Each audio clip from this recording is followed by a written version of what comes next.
This is an introduction to the Fabrication workshop.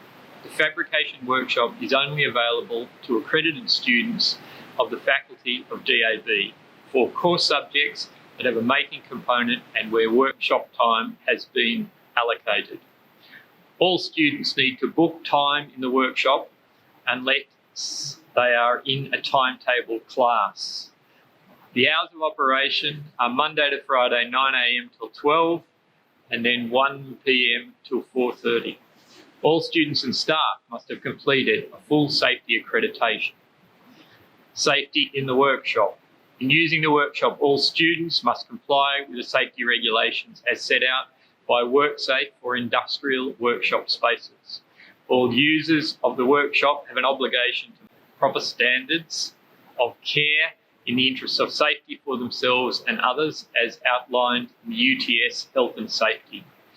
You may only use the workshop if technical staff are present and you are properly attired with correct footwear.